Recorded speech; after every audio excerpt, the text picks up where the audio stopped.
Assalomu alaykum qarindoshlar, qanday ahvolinglar? Men Amerikadan doktor Mehmet deyman. Men bugun qusishning sabablari va uni bartaraf qilish degan temada qisqacha bir leksiya so'zlab o'tmoqchi. Men bu leksiyada asosliqi qusishningki qandaq bir jarayon ekanligi, uni qandaq omillar keltirib chiqaradiganligi, qusishningki qandaq kasalliklardan bishorat beradiganligi va uni bartaraf qilish to'g'risida qisqacha to'xtalib o'tma. Tövəndə diqqətinizlər leksiyanın təfsilatında bo'lsin. Qusush yoki yondirish degan vaqtida u oshqozonga kirgan yemak-ichmak yoki oshqozon tarkibidagi oshqozon suruqlik qatorliqlarninki ig'iz orqali sirtqa chiqarib tashlashini ko'zda tutadigan bo'lib, u badanning oshqozonga kirgan ziyonli omillarga yoki zaharlik moddalarga qaytargan tabiiy inkosidir. Ko'ngil aynish bo'lsa, oshqozon beoromligi bo'lib, u doim qusish yoki yondirishdan burun ko'rildi. Qusish yoki yondirish u bir kasallik bo'lmasdan, balki badanning o'zini qo'g'dash mexanizmining bir qismidir. Odatda qusish ziyonli emas, ammo qusish ba'zi ig'ir kasalliklarning bishorati yoki alomati bo'lishi mumkin. Shunglashqa qusish paydo bo'lgan vaqtida ham jiddiylashmasligimiz ham uning ba'zi ig'ir kasalliklarning bishorati ekanligini esimizdan chiqarmasligimiz kerak. Undaqda bu qusishni qandaq omillar keltirib chiqardi yoki nima sababdan bizda qusish paydo bo'ldi degan vaqtida oshqozonni rahatsız qiladigan, oshqozonning harakatini qalaymaqon qiladigan yoki uchayning to'silib qilishini keltirib chiqaradigan har qanday omil qusish yoki yondirishni keltirib chiqaradigan bo'lib, tuvandagi ahvollarda qusish kelib chiqishi mumkin. Birincisi, pakiz bo'lmagan yoki bulg'angan, buzilib qolgan yemak-ichmaklar, ya'ni yemak-ichmakdan zaharlanish. İkincisi, yegan tomoq yaxshi singmaslik yoki bak ko'p tomoq yeyish.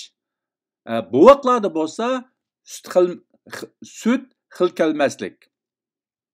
Üçüncüsü, ba'zi puroqlar va ba'zi dorilarning aks ta'siri sababidan qusish yoki aroqni ko'p ichish sababidan qusish. To'rtinchisi, ro'y besim, jiddiylashish, qo'rqish, andish qilish qatorliq omillar. Beshinchisi, harakat kesili yoki dengiz kesili, ya'ni biz mashina haydagan vaqtida yoki parxodga o'tirgan vaqtida bizning qusishimiz. Oltinchisi, homildorlikning dastlabki bosqichidagi hormon qalaymaqonchiligi sababidan paydo bo'lgan qusish. Mana bular odatda qusishni keltirib chiqaradigan ko'p ko'riladigan omillar yoki sabablar bo'lib, undan boshqa ba'zi qisman sabablar bo'lishi mumkin.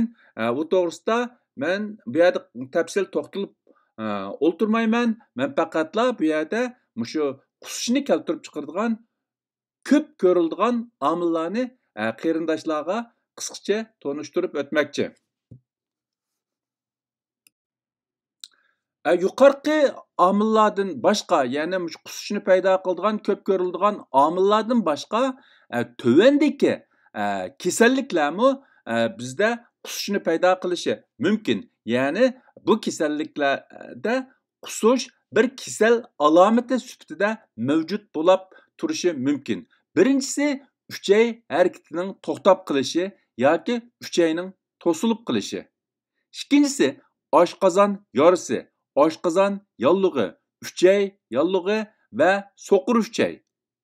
Bu kasallar giribtor bo'lgan vaqtidami uningki bir kasal alomati sifatida bizda qusish, yondirish ko'rilishi mumkin.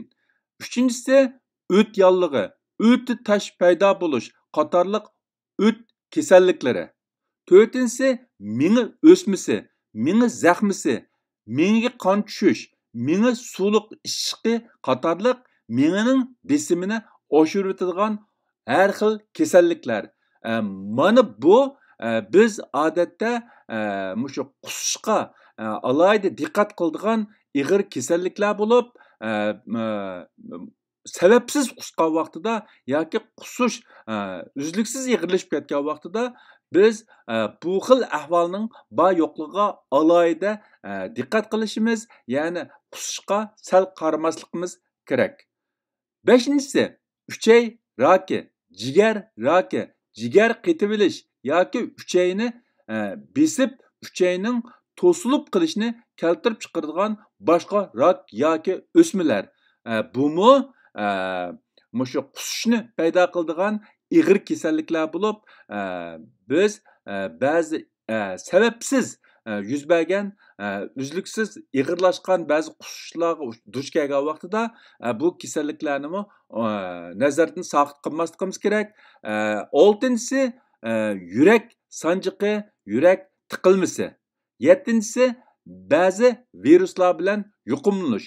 Bo'libmi bak kichik bolalarda viruslar bilan yuqumlangan vaqtida ularda tunji kasallik alomati sifatida qusish paydo bo'lishi mumkin.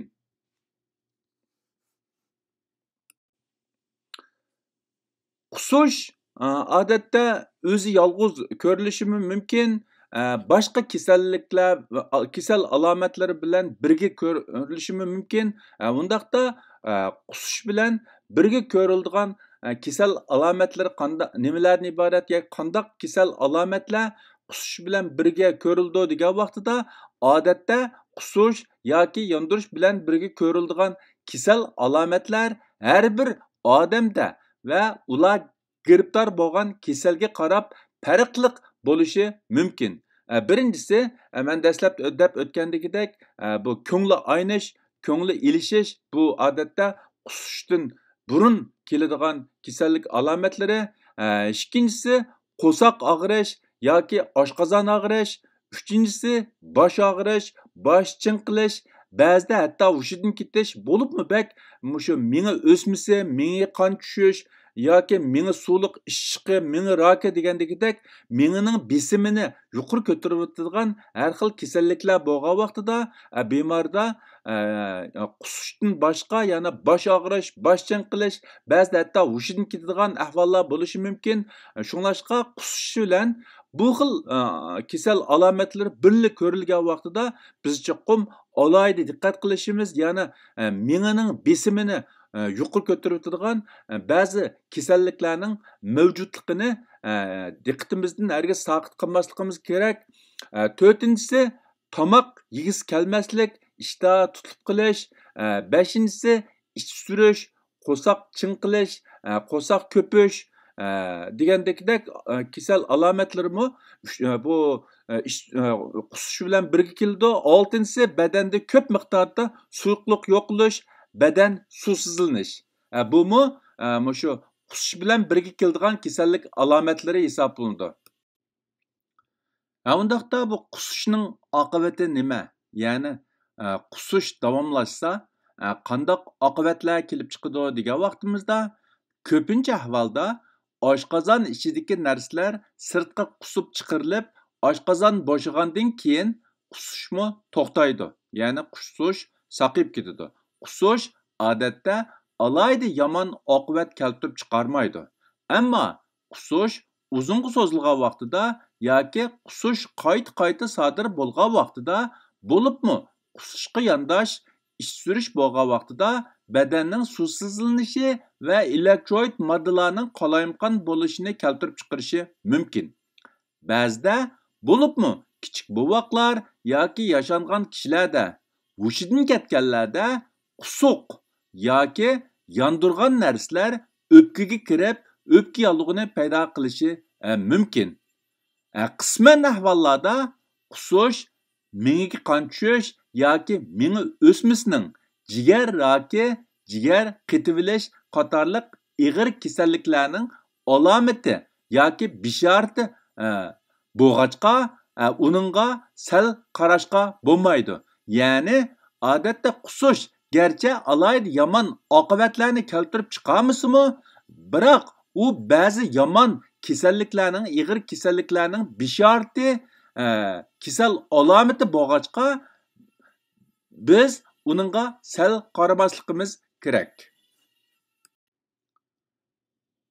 Undaqda bu qusishni qandaq bir taraf qilamiz? Ya'ni qusish yuz bergan vaqtida biz qandaq choralarni ilib berishimiz kerak degan vaqtida qusish badanning o'zini qo'g'dash uchun ko'rsatgan tirishchilikning bir qismi bo'lib, odatda u ziyonli emas. Ammo ba'zida u ig'ir kasalliklarning bishorati bo'lishi mumkin.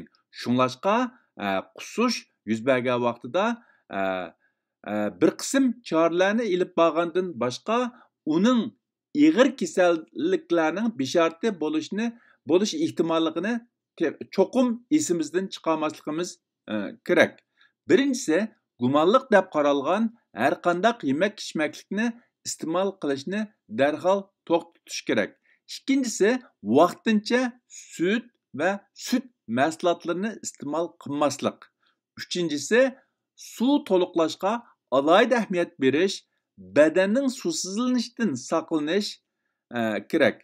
To'rtinchisi, agar qusish qisqa vaqt ichida yaxshilanmasa yoki tadrijiy ig'irlashib ketsa, sababi aniq bo'lmasa, darhol doktorga ko'rinib, tekshirish ilib berish, qusishni keltirib chiqargan sababni aniqlab chiqish va uningga qarta davolash ilib berish kerak. Beshinchisi, agar qusish virus bilan yuqumlashdan kelib chiqqan bo'lsa, yaxshi orom olish bilan birga kasal alomatlarga asosan davolash ilib borsa, bu qusish o'zligidan saqib ketadi.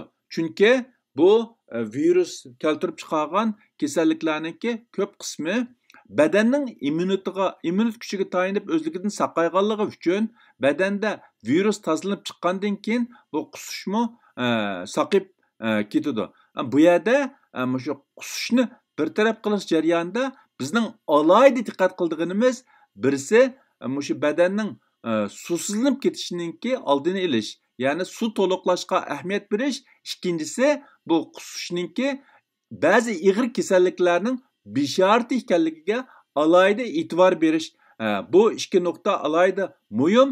Uningdan boshqa qusish odatda alohida ziyon ilib kelmaganlik uchun bak jiddiylashib ketishningki hojati yo'q. Bugungi bu qusish to'g'risidagi qisqa leksiyani mishada oxirlashtirmoqchi. Hammanglarning diqqat berganinglar ko'pdan ko'p rahmat. Alloh hammamizning tenini salomat, umrni uzun qilsin. Ko'rishguncha omon bo'linglar. Xayr xo'sh. Allohga omonat.